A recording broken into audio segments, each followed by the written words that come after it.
Hi, my name is Dan Gomez, and this is Mental Health Super Omnia. Mental health above all. We identify and understand mental health issues and the paths for help. New Year's resolutions. According to a Forbes survey, 37% of us make them. But by the end of February, 31% of us have already abandoned them. Other sources say that by the end of the year, only 9% will have accomplished their goals.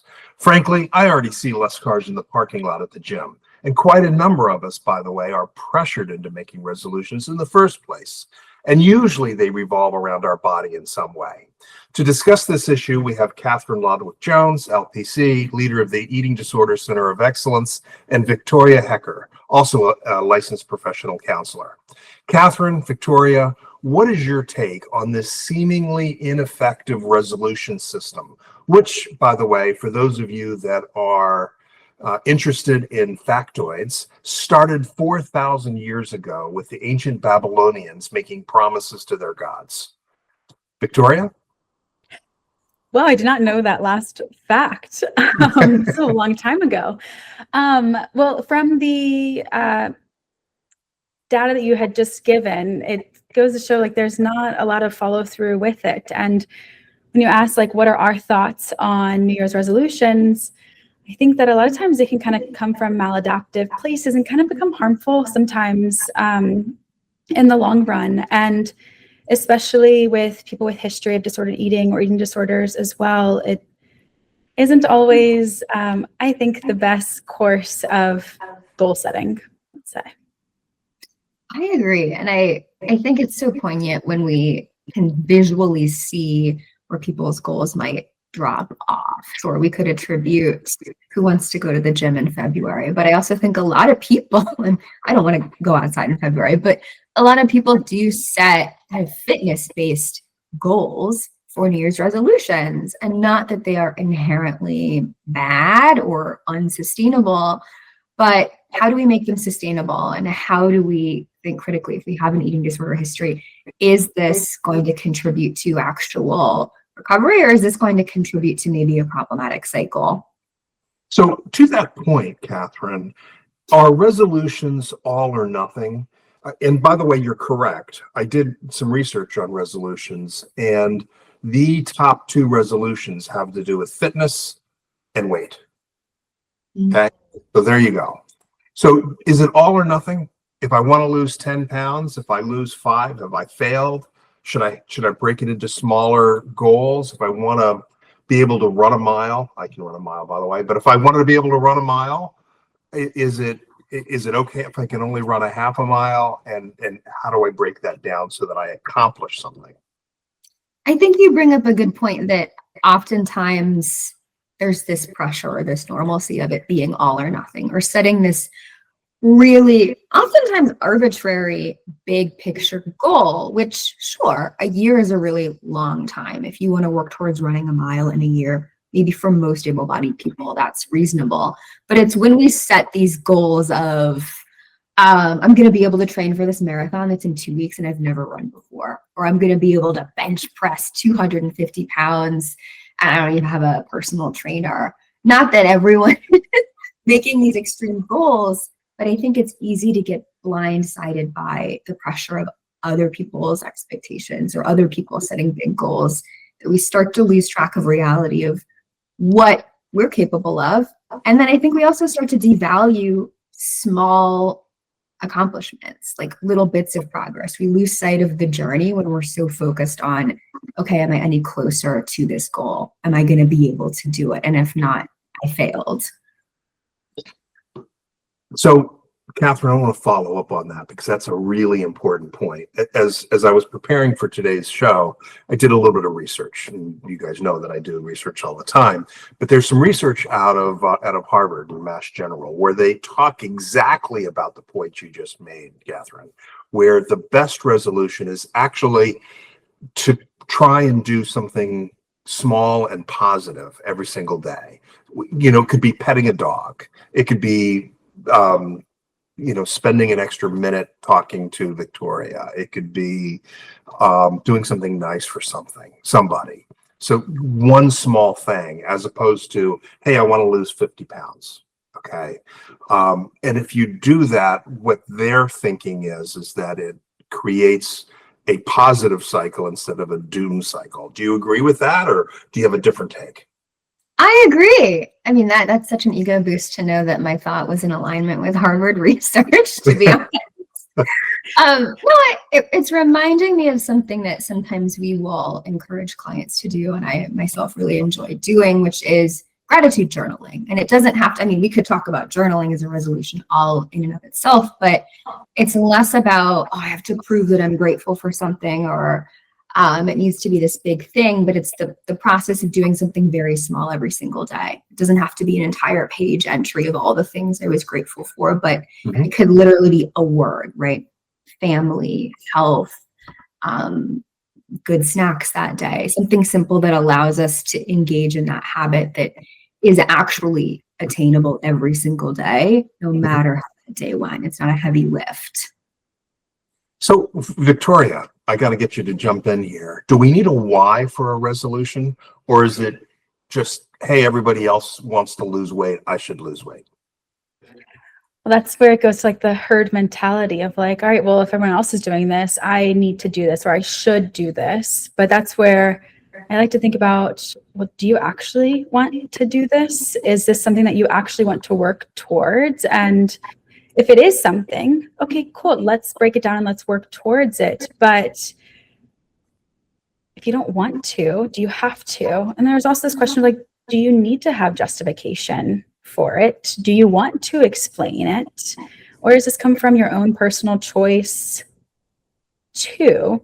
So it kind of goes back and forth. Does there need to be reasoning or not? I think it really is case by case dependent too. Well, it's kind of interesting, Kathryn. I'm curious about what you think. Do you need a why? Because I'm hearing a lot of people say that at the end of the day, you need a why. It's not good enough for me to say, hey, I want to learn Portuguese. I don't think it's as black and white as yes or no. I do think that if your goal is to accomplish your resolutions, we tend to see a little bit more success because there's meaning, or there's kind of this intrinsic motivation because I gave myself a reason to do this. It's not just on a whim, okay, I'm just going to do that now. It's, oh, this constant reminder of this is why I'm doing this. This is my motivation or my drive or my value. So I don't think that it's necessary, but I think it also depends on how much you want to hold yourself accountable to completing your resolutions. And if it's just to have them for having them sake, that's fine. But if you actually want to complete them, there sometimes has to be some pre-planning. Okay. All right. I can see that. So we said that the two most popular New Year's resolution goals deal with fitness and with weight. So I need to ask you guys two key questions. One, in the past, I've heard you talk about something called healthy at every weight. I don't understand what that means. Am I healthy if I'm 50 pounds overweight? Am I healthy if I am a diabetic or if I'm pre-diabetic? What does that mean, healthy at every weight? I don't get it. So it kind of goes on, well, we call it health at every size. So every size. I'm sorry, haze, right? Not yes, right, sorry. Haze, yeah. And so that's basically telling us that any person in any body or shape or size can get access to resources and healthcare. And so that's saying that weight is not the sole determinant of health. Okay. That there's many other factors that go into this play of like what it means to be healthy. Mm-hmm. Kathryn, do you want to add anything to that one? Yeah, no, I agree with that. It's less looking at the exact seat number on a scale for the purpose of this example, and more at your weight is one factor on an entire scope of things that determine your health. When we view weight as the sole determinant of health, we lose track of so many factors like genetics, nutrition, whether or not you have actual chronic conditions or not, and the number on the scale can't tell us whether or not you are quote unquote healthy or not. But here's the thing, Kathryn. What are the top two resolutions? Fitness and weight. It's not healthy, it's weight. So I want to lose 20 pounds. So what are we doing wrong here? How do we need to change that?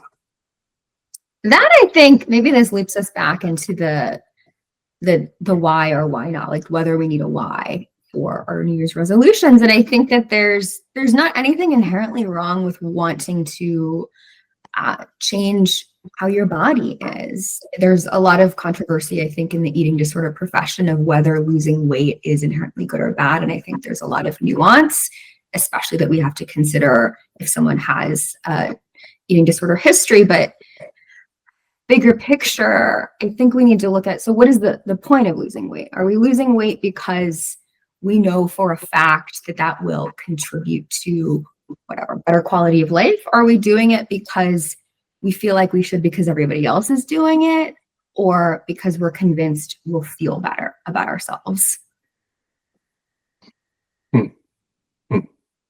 So if I am convinced that everybody else is thin, or that thin people get more compliments or more dates or more whatever the case may be, whatever thin people get, I'm not as thin as I should be, so therefore I obviously don't get that. But if that's what the objective is that you're saying that that's unhealthy? You're saying that that's bad? I mean, I think what you're naming is that in society, we do tend to have anti-fat bias against people. And so I think I'd be remiss to not say we don't live in a culture where thin people are treated better. They're viewed as more valuable, attractive, even intelligent sometimes.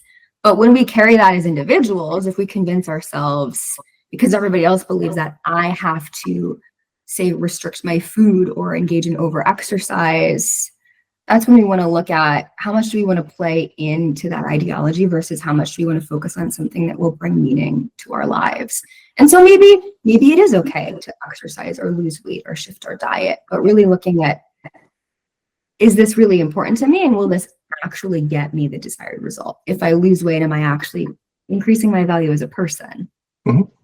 But Victoria, I look at this a different way, and I feel like some people are being told, or feel like they're being prejudiced against, if you will, because they're overweight or because they feel overweight. So there's a mental load.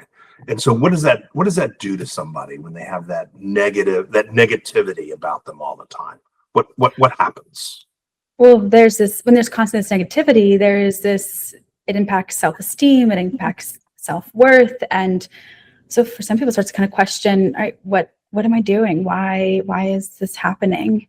And being in a society or our culture that really pushes weight and what we look like, sometimes we can't always control that. And there also, like Kathryn said, like there is thin privilege too that happens, and fat biases that do happen too.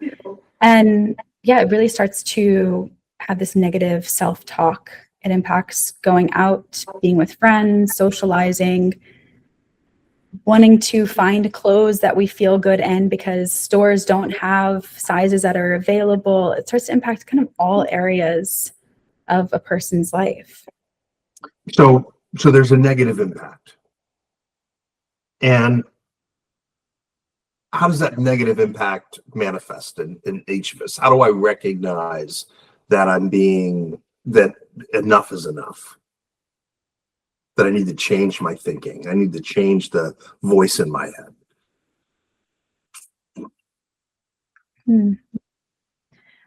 I'm wondering if that doesn't always come from within, if that comes from in conversation with others, or I don't know, because I'm thinking of, we might be thinking, oh, I know I'm right. But then if I'm talking with Kathryn, and Kathryn's like, wait a second, I don't think like that. Or if there's like a kind of a questioning of it. Or I always say, like, is this impacting your day-to-day life? It is, like, hey, this is much bigger than what we think is actually going on. This isn't just some little thought, this is actually much bigger and much deeper, and kind of puts a haze on how you view everything then. Okay. So let's think about this, right? You can watch the podcast anytime, watch segments of the podcast anytime, but I'm going to date myself date the podcast just for a second. We're sitting here at the end of February. I already know that 40-50% of the people have already stopped their resolution. What do I do now? Kathryn, do I just give up, wait for next year? Do I read up on the Babylonians, or do I change my thinking and do something else to accomplish what I was trying to do? I think this is a good opportunity to really reassess. Do I still want to complete these New Year's resolutions? Right? If the answer is yes, we don't have to reinvent the wheel, but we can explore how do we break it down, or maybe find a why. Maybe that will actually be more helpful. And other times it's about going, oh, this isn't something that I want to do anymore. And that's not a character flaw or a failure. We're constantly having to reassess what's important to us and what's sustainable, not because we're constantly failing, but because we're constantly changing. And I don't know, maybe you don't want to run the marathon, but you want to get in after the Olympics. Maybe you want to go and do curling. Maybe you want to go skiing. That's not a failure of not reaching your goal. That's going, my values and interests have changed. This is what I think I want to do in February. Maybe I should reassess in April again, and that's fine. So the good news for you, Kathryn, is that, little known fact, there used to be a curling training center in the Philadelphia suburbs. So just in my desire to share factoids, there's another one for you. Okay. Amazing. But that said, let's just think about the idea that I want to be healthier. I want to lose weight, right? Which I understand from talking to you too, those are two different things. I've already failed. So now I'm going to try and salvage the rest of the year. I've got 10 more months. What's the way to go about that? What you say, break it into a smaller goal. What are smaller goals? Give me an example of how I might do that. Is it stop eating bread for a week? Is it stop eating bread for a day? What is it? I like to think of, can we build upon something? And actually, I'm going to give an example of, let's say someone wants to move their body more, or let's take a step back. Let's say maybe in January 1st, they were like, I am going to lose whatever amount of pounds. And then we reassess and they're like, this is not working. And maybe they're like, actually, I want to move my body. And that's my new goal. That's what I want to work towards. And so maybe that looks like, all right, first identifying how do you want to move your body? Is this swimming? Is this curling? Is this going to the gym? Is this taking yoga? All these things. And or walking. Yes. And then you have to look at, okay, there was just a blizzard in Philadelphia a few days ago. Are we going to want to walk when it's a blizzard outside? So it's like, all right, can there be these little steps of, okay, is the weather okay to go outside and walk? If not, all right, what's something else you're going to do? Can we build on that of maybe you start with 5 minutes? Or maybe you just get outside for a second, or find where your local gym is and go for a few minutes, and then start to kind of build on that. Maybe there's also some reassessments at the time of, hey, am I enjoying this? Is this sustainable? Is this okay for me? But those little stepping stones, those building blocks that we can kind of stack on too. So let's talk about that building on things, because I like that thought. So it turns out that for many, many unfortunate circumstances, I'm taking care of my sister's dog. Okay. Don't want to take care of her dog, love dogs, don't want to hear from people that don't think I like dogs, but I really don't want to take care of this dog. But I have to walk it twice a day. Okay. So when I first walked it, I would just walk it, in the backyard, neighborhood, whatever, very short walk. It would do its business. I'd bring it back, end of story. But what I started to do is I started to build on that. So now I'm walking, each time I walk it, I walk about 2 miles. Each time I walk about 2 miles. It took my steps. It literally doubled the number of steps I do in an average week. It literally doubled it as measured by the Apple Watch, right? So I took, as you suggested, rather than say, I need to go to the gym every day, or I need to gain some muscle weight, I said, hey, let me build on this walking thing. And without even thinking, I ended up doubling the amount of walking that I did. So that's just one example of exactly what you're talking about, which makes perfect sense. Another example, when I used to drive to a lot of appointments, I started parking in the farthest spot away from the building. So it forced me to then walk to the building. It's a small thing, and you can think, why would I do that? But it just added steps, and that was my way of doing that. Kathryn, are there other ways of doing that little building thing? I mean, I was going to expand on that and agree with that. Please. First, I'm thinking of an example. I think many people have heard this example. Let's say you're not even necessarily transitioning to be a vegetarian, but you're just trying to reduce your meat intake. And rather than reducing how much meat you're eating, add in more plant-based food is a lot easier, because then we don't feel like we are engaging in this restricting. We're just getting more accustomed to more of the thing that we're trying to eat more of gradually. And yeah, I think that one of the pitfalls is feeling like you have to erase the whole whiteboard at the beginning of the year and start from scratch, when I think a lot of New Year's resolutions can just be continue what I was doing last year, right? Oh, I already really like doing yoga. Why don't I carve out time and make sure that I do that every day, because I'm enjoying it, and then I'm going to actually engage in it. Or maybe I book a class, so I'm doing a full hour. We don't have to add something completely new. We can build on the healthy, sustainable, enjoyable habits that we already have going for us, because then we're going to want to do them more anyway. Okay. So, Victoria, I'm sure you've seen many people that have started resolutions and failed because 91% of us do. All right. Some of us have been successful at doing it. The ones that are successful, why do you think they are successful? What's different about them? What's different about you than me? I'm wondering if maybe they're more successful because it is actually attainable, and it's not something like, all right, I've never run before, now I'm going to run a full marathon. Yeah, like our body is not ready for that. So it's this assessment and intake of like, what is possible for me, and what's sustainable and attainable, and what makes sense. That's what I think. So do I need to does it help to get support from my community in doing that? If I wanted to run a 5K, okay, which you could walk a 5K, but if I wanted to run a 5K, is it helpful for me to say to my wife, hey, I'm going to see if I can run a 5K this year, and then do a little bit and get some encouragement, or a friend or a coworker? Or does it matter? Can I just show up one day like Oprah and open up my coat and show you that I lost 50 pounds?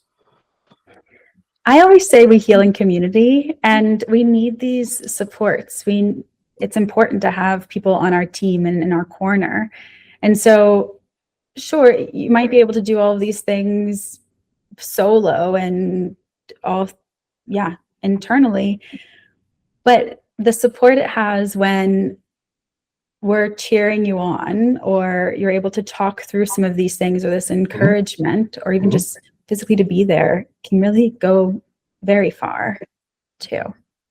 I agree with that. I think we're social creatures, and there's no harm in having someone on our cheerleading team, right? If you have something like an accountability buddy, where when you tell someone, hey, I'm going to do this thing, no, their job isn't to punish you if you didn't, but to check in, hold you accountable, be curious if you are someone who maybe is more likely to view it as a failure if you didn't. I mean, I even think here at the practice, we have something called Notes Hour, where every once in a while we get together on a Google Meet and we all do our notes together.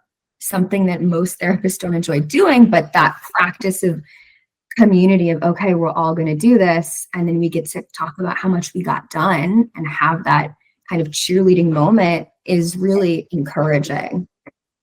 So what was that word you used? Accountability buddy? Is that right? So it's accountability buddy, but the word combines accountability buddy. I can't spell it. Love it. I love that. I love that. I love that. Okay. Okay. All right. So we've looked at resolutions from a number of different perspectives. We know that we can recover even now. What else is important to bring up about this point in time? Dan, can you repeat that? Because you started to kind of cut out a little bit. Oh, I'm sorry. We've talked about resolutions from a number of different perspectives, right? What do we need to bring up that we haven't brought up so far about resolutions? Something that we just haven't discussed for one reason or another. Maybe because I was off talking about Babylonians.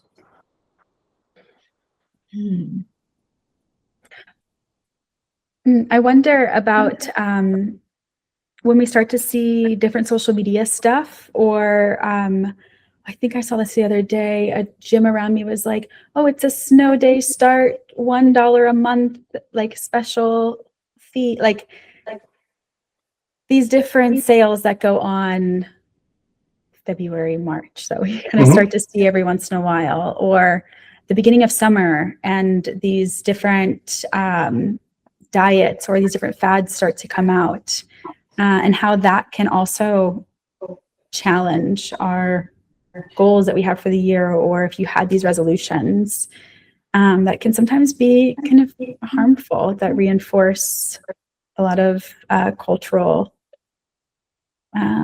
stereotypes or forcing diet culture.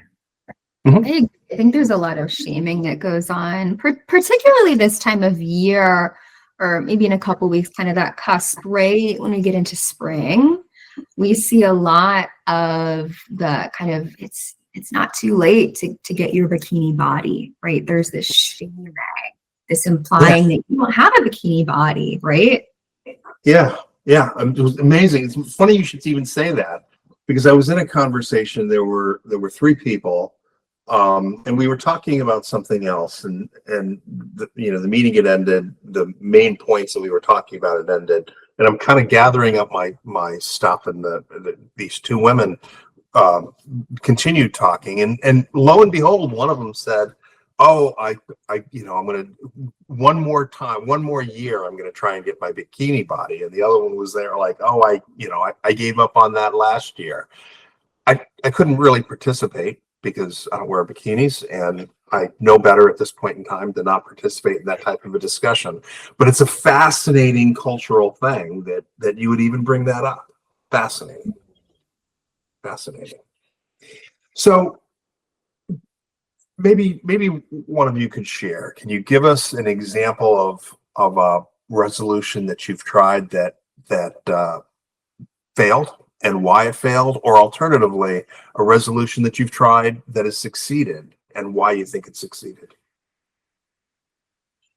I think it's important to define failure, because if we're looking at, okay, let's say that most people, and you probably would know the data on this, Dan, when people set New Year's resolutions, when are they wanting to accomplish them? It probably varies, right? Maybe it's by this time next year, I will have done this thing, or maybe it's, I'm going to commit this early in the year to train for the 5K that happens in whatever, the summer.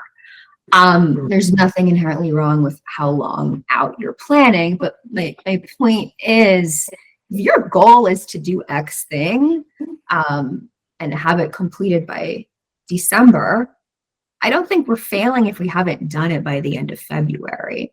If we haven't engaged in it at all, yes, totally valid to look and see, is the way that I'm doing this going to get me towards my goals for the next 10 months? But I don't think that just because we haven't engaged in it by month 2 means we failed, because we have another 10 months. Fair enough.